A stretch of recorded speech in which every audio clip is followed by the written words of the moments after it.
Hello, I'm E.B. Stevenson, and welcome to the CBTV video.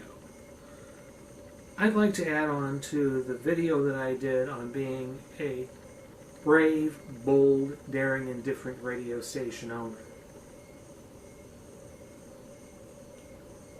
Now, why did I come up with the ideas that I came up with? Well, back in the 1980s and 1990s, when I was looking for commercial broadcast employment, I was very disturbed at the negative attitudes that many radio station owners showed toward even the idea of employing my services. And I felt that a radio station owner should not be tearing down the confidence of an air talent.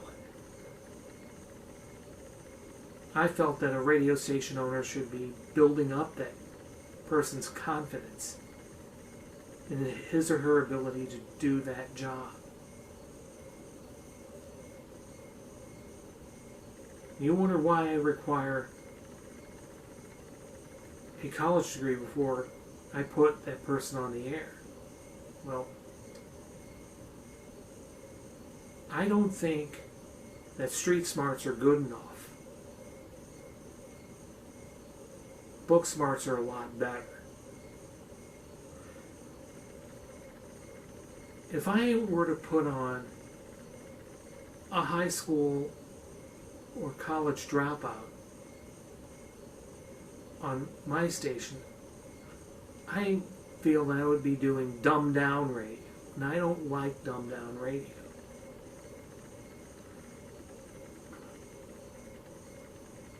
Air talent who didn't bother to finish high school or college are not good role models for our youth.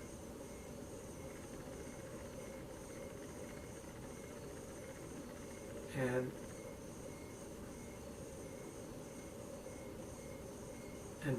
I don't think they have the intelligence to do a program that the intelligent person would want to listen to.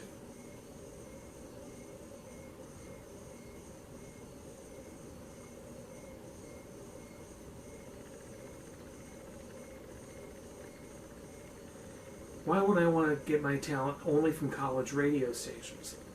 Well, I don't want to get my talent from a nightclub or from a comedy club.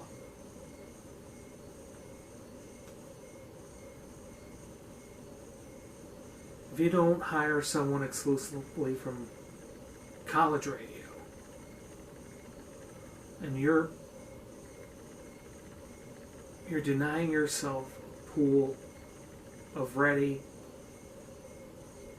air talent.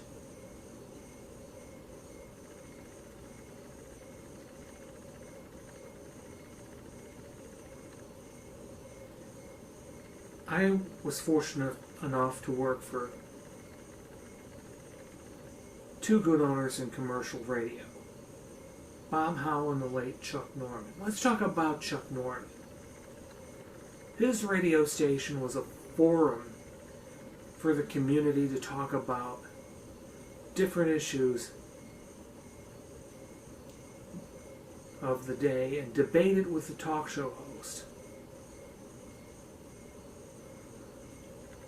And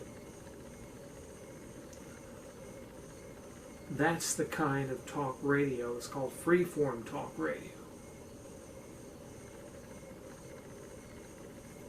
Bob Howe had a radio station that catered to the under 12 set, which back in the 1990s was not eligible to participate in rating surveys put forth by what was then Arbitron. And we don't have any radio stations catering to the under 12 crowd anymore.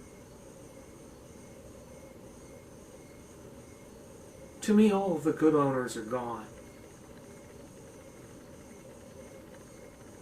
I believe corporate owners are very heartless.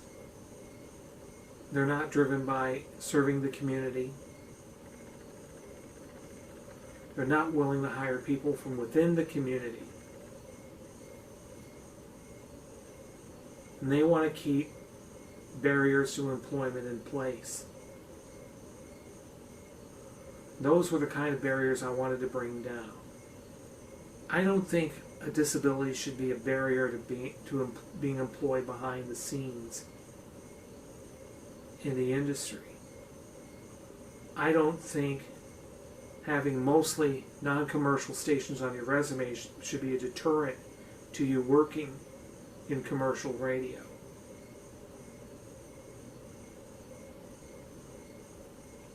Of all the radio station owners I've worked for, only 2 are still around: St. Louis Community College and Southern Illinois University.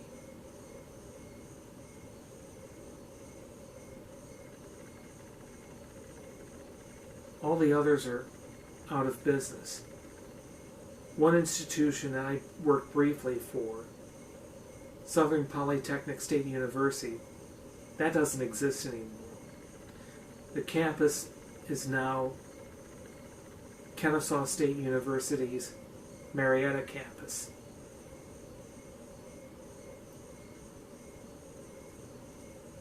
The not-for-profit Christian radio outreach I worked for,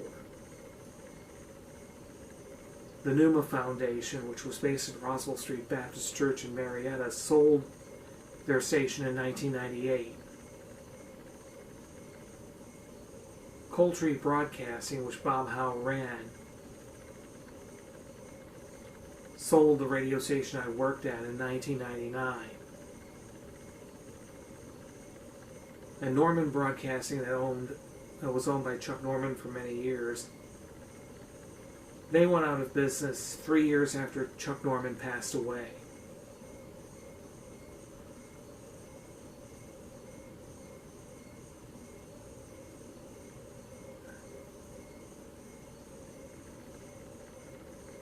And all that's left are corporate owners that have shown no heart.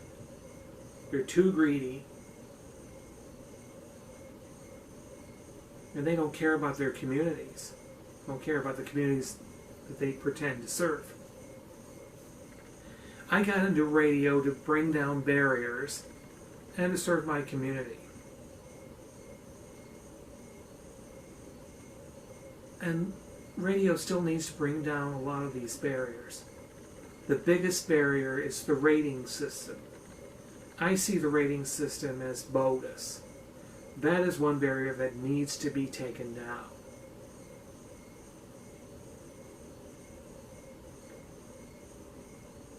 Radio needs to take down barriers to entry for people with disabilities and for former college radio personalities.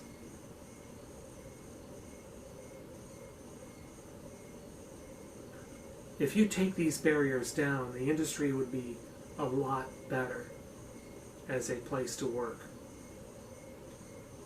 People with disabilities and on the entry level have a right to participate in broadcasting through employment, especially full-time employment. And that's what I wanted to do.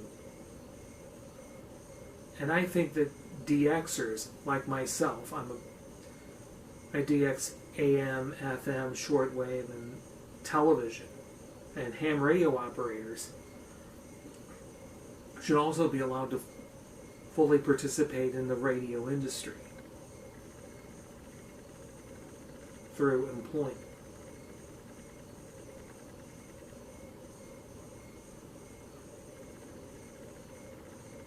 And we need to make people aware of subjects that don't get enough airplay on radio, especially making people aware of ham radio. I did that while I was working at Fun Radio 95.5 and at 88.7 The Sound.